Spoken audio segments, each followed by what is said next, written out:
وما كنت بجانب الغرب اذ قضینا الی موسی الامر، اور اے نبی صلی اللہ علیہ وسلم آپ کوہ طور کی مغربی جانب وہاں پر موجود نہیں تھے جب ہم موسیٰ پر وحی نازل فرما رہے تھے، وما كنت من الشاہدین، اور نہ آپ گواہوں میں شامل تھے۔ یہ بڑی امپورٹنٹ آیت ہے، آیت نمبر 44، جو مفتی احمد یارہاں نعیمی نے جال حق میں آدھی آیت لکھی ہے، آیت بھی آدھی، کچھ 4 صفحوں کی آیت نہیں تھی، 1 لائن کی آیت تھی آدھی، حاضر و ناظر کو ثابت کرنے کے لیے۔ یہ آیت انہوں نے لکھی حاضر و ناظر کے جواب میں۔ پہلے اعتراض لکھا کہ ہم پہ اعتراض کیا جاتا ہے جو ہم حاضر و ناظر کا عقیدہ رکھتے ہیں کہ نبی علیہ السلام اپنی پیدائش سے پہلے بھی حاضر و ناظر تھے، قیامت تک حاضر و ناظر ہے۔ یہ سارے وسوسے میں نے مسئلہ نمبر 7 میں 2 گھنٹے میں ریکارڈ کروا دیے، جسے شوق ہو تو وہ دیکھے، وہاں پہ میں نے آیت کوٹ کی تھی۔ تو مفتی احمد نعیمی صاحب کو اس آیت سے بڑی تکلیف ہوئی، کیونکہ اس آیت میں لکھا تھا اے نبی آپ وہاں پہ موجود ہی نہیں تھے جب ہم موسیٰ علیہ السلام کو وحی کر رہے تھے۔ تو پتہ کیا مفتی صاحب نے لکھا، انہوں نے کہا اس میں تو یہی لکھا ہے کہ آپ موجود نہیں تھے، یہ کہاں لکھا ہوا ہے کہ آپ شاہد بھی نہیں تھے؟ ہم تو کہتے ہیں نبی علیہ السلام اپنی قبر میں ہوتے ہوئے پوری دنیا کو دیکھ رہے ہیں، آپ پیدائش سے پہلے بھی پوری دنیا کا احاطہ کر رہے تھے، اپنے علم کے ذریعے دیکھ رہے تھے، خود موجود ہونے کا ہمارا عقیدہ نہیں ہے۔ حالانکہ اس آیت میں دونوں الفاظ ہیں کہ اے نبی صلی اللہ علیہ وسلم وما کنت بجانب الغربی اذ قضینا الی موسی الامر، آپ نہیں موجود تھے اس پہاڑ کی مغربی سمت میں، کوہ طور کی، وما کنت من الشاہدین، اور نہ آپ گواہوں میں تھے۔ یعنی اس کا صحیح ترجمہ بنے گا احمد بریلوی صاحب والا ترجمہ کہ اے نبی نہ تو آپ وہاں پہ حاضر تھے اور نہ آپ وہاں پر ناظر تھے۔ ناظر، حاضر کہتے ہیں موجود کو، ناظر کہتے ہیں دیکھنے والے کو، گواہ کو۔ لیکن مفتی احمد نعیمی صاحب نے وما کنت من الشاہدین یہ والا ٹکڑا ہی انہوں نے لکھا ہی نہیں ہے، اور لکھا ہے اس میں تو موجود ہے، آپ وہاں موجود نہیں تھے، یہ کہاں لکھا ہے کہ شاہد نہیں تھے، حالانکہ اسی آیت میں لکھا ہے۔ تو میں یہ کہتا ہوں کہ کیا ان کو پتہ نہیں چلا کہ یہ آیت کتنی تھی؟ اس کے بعد ایسے شخص کہ اسلام کا فیصلہ ان کے ماننے والوں کو خود کرنا چاہیے، جو قرآن کی آیات کو اس طریقے سے آدھی آیت لکھیں اور پھر اس آیت میں جو لکھا ہو اس کے بالکل الٹ رزلٹ نکال رہے ہوں۔ اللہ تعالیٰ کہہ رہے ہیں نبی نہ آپ موجود تھے، نہ آپ گواہ تھے، نہ آپ حاضر تھے، نہ ناظر تھے۔ وہ کہتے ہیں یہ تو لکھا ہے کہ آپ وہاں موجود نہیں تھے، لیکن یہ کہاں لکھا ہے کہ آپ شاہد نہیں تھے؟ حاضر و ناظر والی بحث پڑھ لیں مفتی احمد نعیمی صاحب کی۔ ایک آیت کا آدھا ٹکڑا لکھنا، افتؤمنون ببعض الکتاب وتکفرون ببعض، کتاب کے کچھ حصے پر ایمان لاتے ہو، کچھ کو چھوڑ دیتے ہو۔ اب جواب لکھتے ہوئے اس کو نہیں نظر آ رہا تھا کہ یہ آدھی لین کی یہ آیت ہے، میں آدھی لکھ رہا ہوں، پھر جواب بھی ایسا لکھا کہ جس کے بعد حسن ظن قائم ہی نہیں رہ سکتا کہ ان کو آیت پتہ نہیں چلی ہوگی، اس کے اپوزٹ بات لکھی۔ اور احمد بریلوی صاحب کے بھی کان کھڑے ہو گئے اس موقع پر، یہ تو سارا بیڑا غرق ہو جائے گا۔ پہلے تو فرق کر دیتے تھے شاہد اور شہید کا، ہم نے تو شاہد کا ترجمہ کیا ہے، شہید کا جو ہے وہ گواہی ہے، شاہد کا مطلب حاضر و ناظر ہے۔ اب یہاں پر شاہد تھا لفظ، شہید نہیں تھا۔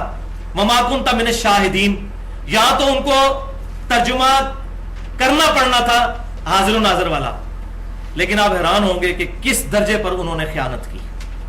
انہوں نے ترجمہ کیا اس کا اے نبی صلی اللہ علیہ وسلم نہ تو آپ وہاں پر موجود تھے اور نہ وہاں پر حاضر تھے۔ شاہد کا ترجمہ حاضر کر دیا، ناظر نہیں کیا، پیچھے سارا حاضر و ناظر کرتے آئے ہیں۔ اب یہاں ترجمہ کیا بنتا تھا؟ نہ آپ حاضر تھے نہ ناظر تھے، تو انہوں نے دونوں ہی ایک ترجمہ کر دیا، نہ تو آپ موجود تھے نہ حاضر تھے۔ آپ دیکھیں اتنے بڑے بڑے علماء، یہ دیکھ لیں، وَلِعَاذُ بِاللَّهِ تَعَالَى۔ بس وہ ایک بہت بڑے عالم اسلام آباد میں، ان کی بات مجھے بڑی پسند ہے، وہ کہتے ہیں کہ بیٹا دعا کیا کرو کہ گیئر الٹا نہ لگ جائے، جس کا گیئر ایک دفعہ الٹا لگ جائے نا تو پھر جتنا ایکسلریٹر دیتا ہے گاڑی پیچھے ہی جاتی ہے۔ الٹا گیئر جب بندے کا لگ جائے نا پھر اس قسم کے رزلٹ انسان سے نکلتے ہیں، وَلِعَاذُ بِاللَّهِ تَعَالَى۔ تو اس قسم کا عقیدہ رکھنے کے بعد کسی شخص کو خود فیصلہ کرنا چاہیے کہ ایسا شخص مسلمان بھی ہے کہ نہیں، جو قرآن پاک کی ان آیات کے ساتھ کرے۔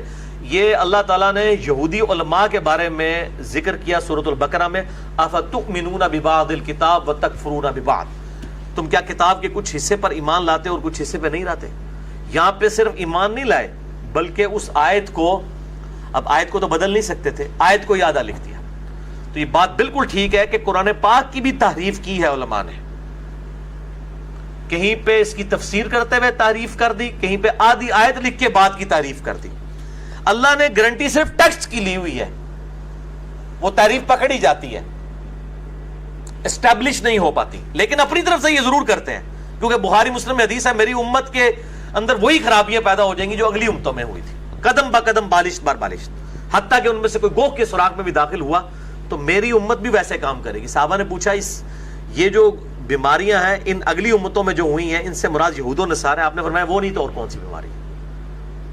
اور یہ اس حدیث کا شان ارشاد ترمذی میں ہے کہ بعض اصحاب نے غزوہ حنین کے موقع پر ایک مشرکین عرب کا درخت تھا ذات انوات، اس پہ وہ اسلحہ لٹکایا کرتے تھے، تو صحابہ نے کہا یا رسول اللہ آپ ہمارے لیے بھی کوئی اس طرح کا درخت مقرر کر دیں کہ ہم بھی اس پہ برکت کے لیے اسلحہ لٹکا دیں۔